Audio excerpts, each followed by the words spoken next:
Een muzikale vaderdagverrassing. Dat was het bezoek van zanger Lex Uiting zondagmiddag bij vader Luc en zoon Niels Borst. Uiting speelde als bedankje een korte akoestische set voor de aanwezige vaders en zonen die uitgenodigd waren door Niels.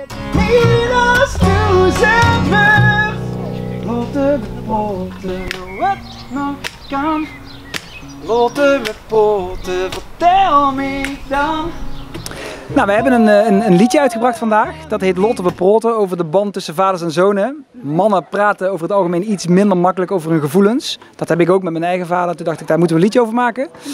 En bij dat liedje hoort natuurlijk ook een videoclip. En voor die videoclip hebben we eigenlijk iedereen opgeroepen, vaders en zonen. Wie wil er figureren in de videoclip? En uit Venray kregen we mooie reacties. Ja, er stond op social media stond er een oproep dat Lex Uiting een nieuw nummer had, Lotte we proten, en dat dat uit zou komen rond Vaderdag.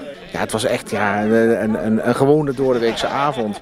Mijn vrouw en alles wisten er nog niks van. Heb ik gewoon een mailtje getypt waarom dat voor ons een document zou kunnen zijn. Omdat 2,5 jaar is ons papa een beetje met de gezondheid bezig. Wessel, mijn zoontje van 1,5, werd geboren op de dag dat mijn vader zijn open hartoperatie had. Hij is 75, ik word 45. Ze zijn 50 jaar getrouwd. Nou, zo allemaal dingetjes. En toen dacht ik, ja, dat zou een mooi dingetje zijn. Ingestuurd. En toen kreeg ik 2 weken geleden op een donderdag, 's avonds laat, een mailtje van: we kunnen zaterdag, we willen heel graag bij jullie komen. En dat heeft ook weer een gevolg dat afgelopen donderdag hij mij belde en zei van: we vinden het ook wel heel gaaf om dan op Vaderdag het akoestisch bij jullie dan nog een keer te komen doen, want het verhaal greep me aan. Dus ja, dit is de kers op de appelmoes, zeg maar, zoals ze bij Van der Valk zeggen. Vertel me dan.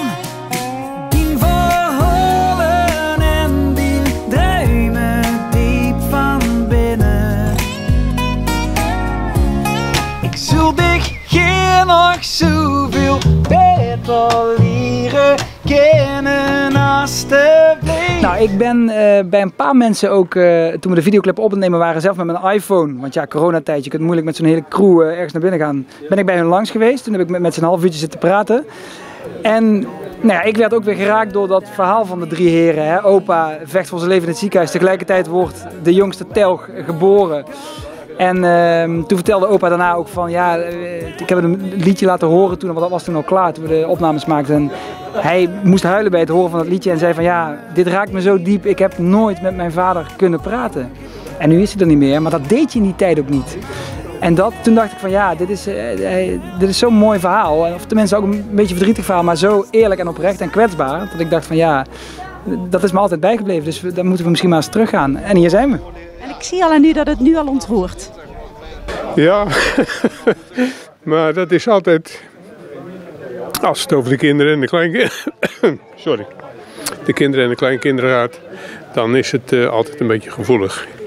En vooral omdat ik een behoorlijk moeilijke tijd achter de rug heb, waarin een heleboel gebeurd is. Maar gelukkig hebben we 14 dagen geleden ons 50-jarig huwelijk gevierd. En alles gaat weer voor de wind.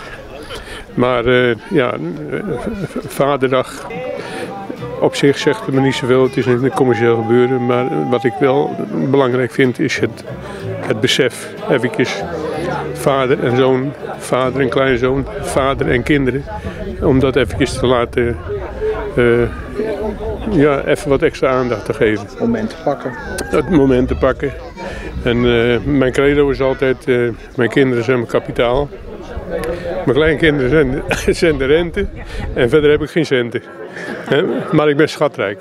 Ja, ja, het is me heel goed duidelijk waar het om gaat. En we hebben daar met Lex ook nog even over gesproken. En in de zin van hoe ik vroeger zelf de relatie met mijn vader meegemaakt heb. En dat er vroeger eigenlijk dat het heel moeilijk was om een echt gesprek te hebben met je ouders. Om ze echt te leren kennen, dat lukte niet. Want gevoelige zaken, ja, dat was voor grote mensen... kom op. Hè. En mijn opa die zei vroeger al, als het een beetje moeilijk was, dan zei hij van, och Cor, zei hij dan tegen mijn vader, die jongens die denken allemaal dat het chocolade is. En we zijn er uiteraard later achtergekomen dat het niet allemaal chocola is in het leven. En we hebben beter leren praten. Maar in deze tijd krijg je eigenlijk dat het de andere kant op gaat. Nu kun je bijna alles zeggen. Maar nu wordt er weinig gesproken, want we doen het met een appie. En dat vind ik dan weer zonde. Dus het gezegde op zich van laten we praten gaat me wel degelijk aan het hart, ja. Voor Lex was het niet het enige optreden op Vaderdag. Hij trok namelijk nog verder naar het zuiden. We gaan de hele dag een beetje door. Mensen verrassen met een optreden om ze dus te bedanken voor hun portretrecht in de video. Wij mogen dan 10 seconden van hun familiaire band gebruiken. En toen dachten we van dat is het wel mooi om wat vaders en zonen ook in het zonnetje te zetten en ze te bedanken. Kom Lotte!